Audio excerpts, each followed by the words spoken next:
भूतपूर्व विधायक श्री सुरेश तिवारी द्वारा 25 मार्च 2016 को होली मिलन समारोह एवं हास्य कवि सम्मेलन कराया गया।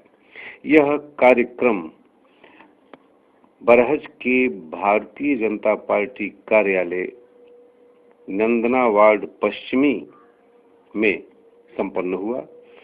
इस कार्यक्रम में प्रारंभ में रंगारंग कार्यक्रम मनाया गया। उसके बाद भारतीय जनता पार्टी के जनप्रतिनिधियों को और कवियों को सम्मानित किया गया। इस कार्यक्रम में मुख्य अतिथि रविंद्र कुशवाहा सांसद गोरखपुर और विशिष्ट अतिथि श्री जन्मेजय सिंह विधायक देवरिया थे। इसके अतिरिक्त अन्य अतिथियों में श्री महेंद्र यादव और आश्रम पीठ के पीठाधीश्वर माननीय आंजनेय दास जी महाराज उपस्थित थे। कार्यक्रम में कवियों में उजबक जी, श्री रमेश तिवारी अनजान, कवि एवं प्रधानाचार्य श्री रामाश्रय यादव और कुबेरनाथ मिश्र विचित्र, डॉक्टर शंकर शरण मिश्र, श्री बालकृष्ण पांडे, श्री गिरधर करुण, श्री सरोज पांडे इत्यादि कई कवि उपस्थित रहे। इस कार्यक्रम की विशेष उपलब्धि यह थी कि इस कार्यक्रम में बरहज के वयोवृद्ध मानस कथावाचक एवं साहित्यकार डॉक्टर महेंद्रनाथ पांडे भी उपस्थित रहे और उन्हें सम्मानित भी किया गया। यह कार्यक्रम दिन में 11 बजे प्रारंभ हुआ। इस कार्यक्रम में संचालन श्री रमेश तिवारी अनजान द्वारा किया गया और कवि सम्मेलन का संचालन उजबक जी द्वारा किया गया।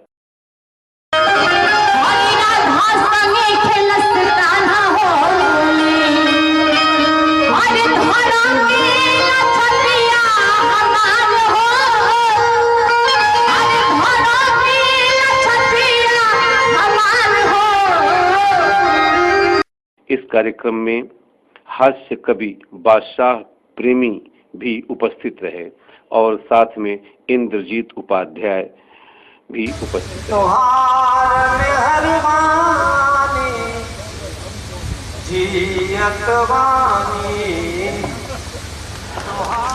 सुना है इश्क में गधे भी सूखी घास खाते हैं, वो पागल लोग हैं जो प्यार में सल्फास खाते हैं। अब मोहल्ले में हमारे एक आशिक है 72 के, रजाई वो कर बादाम चवनप्राश। जो भाई कहा कर भाई का साथ न दे, अरे जो पुत्र कहा कर भी जननी को मात न दे। जो सुधा पान कर देते इनकार गरल को पीने में, संगीन घुसाई जाती है उन गद्दारों की। श्री बालकृष्ण पांडे, आपकी ये पुस्तक है श्री कृष्ण प्रतिज्ञा, बड़ी विलक्षण पुस्तक है। मैं तो ये जानता हूँ कि अगर एक तरफ महाकवि दिनकर हो और दूसरी तरफ आपकी वो पुस्तक हो तो ये कहना मुश्किल हो जाएगा।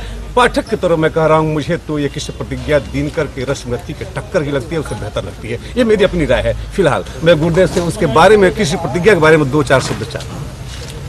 श्री कृष्ण प्रतिज्ञा इस आधार पर मैंने लिखा कि जहाँ क्या अन्याय दुर्योधन का हो रहा था महाभारत काल में, चारों ओर अंधकार ही अंधकार था, क्या कोई सत्य की बात करने वाला नहीं था उस युग में? और मेरी इस जिज्ञासा को राजगोपाल की बात करने वाला नहीं था उस युग में, और मेरी इस जिज्ञासा को राजगोपालाचार्य जी की पुस्तक से समाधान हुआ और फिर मैंने उस पर काम करना शुरू किया। और 200 पृष्ठों का वह काव्य है जिसमें यह लिखा है। अंत में मैंने कृष्ण के व्यक्तित्व के बारे में अपने जैसा मैं सोचता था वैसे ही मैंने उनको लिखा है कि सब कुछ मैं बर्दाश्त कर सकता हूँ, लेकिन आंसुओं का अपमान मैं नहीं बर्दाश्त कर सकता हूँ। इसलिए उन्होंने द्रौपदी से कहा कि द्रौपदी मत कभी आंसू बहाना, नहीं तो भले ही धूल में नगराज मिल जाए धरा यह खंड सतखंडों में बंट जाए, मगर यह बात झूठी हो नहीं सकती। सदा मैं दीन और अकिंचनों के लिए ही जन्म लूंगा, जन्म लेता ही रहूंगा, क्योंकि देखिए जेल में जन्म, तो क्योंकि दीन तापित और शापित आंसुओं में ही हुआ है जन्म मेरा। अतः जो भी करेगा आंसुओं का जगत में अपमान, तो फिर साथ भारत के महाभारत रचाऊंगा, और लहू जो पी सके वह क्रांति लाऊंगा, क्योंकि मैं हूँ कृष्ण और यह मेरी प्रतिज्ञा। सुवत अनहरवे जोर रामा हमरे अगनवा सुवत अनहरवे जोर। ये महीना है जौना में बुढ़ो लागे देवर, ये महीना और बुढ़वा लोग हंसल है कि हमारी लायक के कहले बा। ये महीना है जौना में बुढ़ो लागे देवर, अक्षर छबीला बनके छौके बदले रोज तलेवर। खैर छबीला हिंदी में लिखे लता भाग परस पर को सांवरे कोई गोरी दिन फागुन जात चलो रे। हमारे बीच इस समय बरहज के डॉक्टर मेहनाथ पांडे जी उपस्थित हैं। कुछ कहना नहीं है, एक इतिहास है, एक लंबा सा इनके साथ इतिहास है। जहाँ तक मैं जानता हूँ कि इन्होंने भगवत शरण उपाध्याय से लेकर के और माने जाने साहित्यकारों के बीच रह करके इन्होंने जो है बरहज को देखा है। हम एक बात जानना चाहते हैं, इसे दो प्रश्न मेरा है। पहला प्रश्न ये कि तब के बरहज में और आज के बरहज में क्या अंतर है, और दूसरी बात ये कि आज ये जो है जिस होली मिलन समारोह में हास्य कवि सम्मेलन में आए हैं, यह कैसा रहा? बस दो बातें। डॉक्टर मेहनाथ पांडे जी। ये पुराना बरहज बहुत धनाढ्य था, बहुत धार्मिक था, साहित्य के लोग भी बहुत ज़्यादा थे। धन आज भी बड़ा है, काफ़ी बड़ा है, लेकिन मन छोटा होता है। और पूंजीवादी व्यवस्था जहाँ भी प्रबल होती है वहाँ धन बढ़ने के साथ साथ मन घटता है। आज का कार्यक्रम अच्छा रहा। अब राजनीति और कविता थोड़ा घालमेल होने के नाते एक का कोई रस मिल नहीं पाया, लेकिन कार्यक्रम बहुत अच्छा रहा और इसके लिए आयोजकों को बहुत बहुत धन्यवाद। एक प्रश्न और गुरुदेव, हमने बहुत पहले जो है एक कविता सुनी थी आपकी, भीड़ में डूबी हुई राहों से, हो सकता है मैं गलत पढ़ जाऊं, भीड़ में डूबी हुई राहों से तन्हा गुजरा हूँ, कोई साथ नहीं, आ गया हूँ अजाने मंजिल पर, भीड़ में ऐसे ही चाँद तारे हंसे गले मिलजुल, अपने आंगन में ऐसी रात है। उसके 4 लाइन में बस आपको वैसे ही बोल के बता दूँ। ये कविता संभवतः आपकी ही लिखी हुई है। जी जी। भीड़ में डूबी हुई राहों से तन्हा गुजरा हूँ, कोई साथ नहीं, जाम से भींगी हुई महफिल के प्यासे होठों में जज्बा, आ गया हूँ अजान मंजिल पर, मोड़ में डूब गई हैं राहें। चाँद तारे हंसे गले मिलजुल, तो इसके बाद आ गया हूँ अजान मंजिल पर, मोड़ में डूब गई हैं राहें, नीड़ की खोज में व्यथित व्याकुल, भूलती भटकती अगम चाहें, चाँद तारे हंसें गले मिलजुल, अपने आंगन में ऐसी रात में, भीड़ में डूबी हुई राहों से तन्हा गुजरा हूँ। एक और प्रश्न, आप जिस कार्यक्रम में आए हैं, होली मिलन समारोह और हास्य कवि सम्मेलन, इस कार्यक्रम के आयोजक श्री सुरेश तिवारी जी रहे हैं, वह मैं जानना चाहता हूँ कि इस कार्यक्रम में आपको कैसा लगा और क्या मतलब कि इसमें संदेश आप देना चाहते हैं? सुरेश तिवारी जी एक बहुत ही दीनदार बुद्धि, सामाजिक और कर्मठ नेता रहे हैं। मैं रुद्रपुर के विधायक के रूप में मेरे मन में उनकी जो छवि थी, जो उनका व्यक्तित्व था, वह घर कर गया। और आज का जो यह कार्यक्रम हुआ है, बरहज में जो विसंगतियां हैं, उन विसंगतियों पर और जो यह आयोजन है, यह एक अच्छा तमाचा है। इस इससे अधिक मैं कुछ नहीं। आया तो तूने कहा दिया अभी नहीं, तेरी याद के सहारे कई साल गुजारे हैं, जल में रखकर जल जाती यह जिस्म मेरी। हमारे बीच इस समय डॉक्टर संकर्षण मिश्र जी हैं।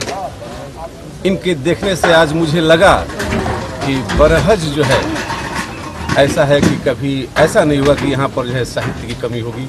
कोई न कोई आता रहेगा और साहित्य की युद्ध जो है जलती रहेगी, बढ़ता रहेगा। इनसे कुछ मैं जानना चाहता हूँ, इनकी कुछ कविताएं या कुछ सुनाएं डॉक्टर संकर्षण जी। मैं ऐसे परिवेश में हूँ, मैं एक चिकित्सक हूँ और इसलिए जो भी कविताएं मंच से पढ़ी गई, एक बेहतरीन कविता सुनने को मिली और मुझे खुशी है कि जिन जिन कवियों ने कविता पढ़ी उससे मैंने प्रेरणा ही लिया है और इस प्रेरणा के माध्यम से मैं और अच्छी कविताएं लिखने के लिए प्रेरित हो गया हूं। और दो एक कविताएं मेरी हैं जो लेखकों के लिए हैं, जो कविता लिखते हैं।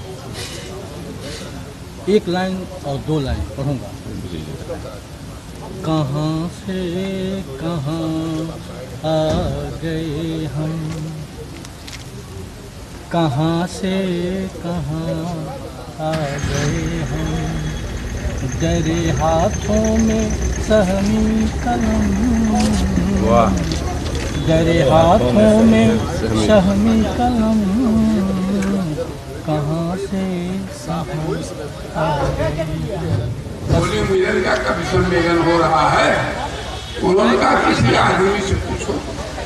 हमने कहा गलती हो गई, हम तो यही समझ के पूछे थे। तो कभी कभी इस तरह की बात हो जाती है। मैंने 550 करोड़ का काम रुद्रपुर में करवाया था अपने 2007 से और 12 के, लेकिन कोई माई का लाल ये नहीं कहा कि सुरेश तिवारी ने कभी रिश्वत की बात कही होगी और एक बिना पान भी किसका खाया होगा। अगर खाया होगा किसी का तो चौराहे पर नहीं खाया होगा, उसके घर में आदर के साथ बुलाया है, वहां मैंने भोजन किया, प्रीत भोजन किया, सब कुछ किया। प्रीत भोजन करने के लिए मैं बहुत आतुर रहता हूँ, कोई भी बुलाए तो मैं जरूर आऊंगा।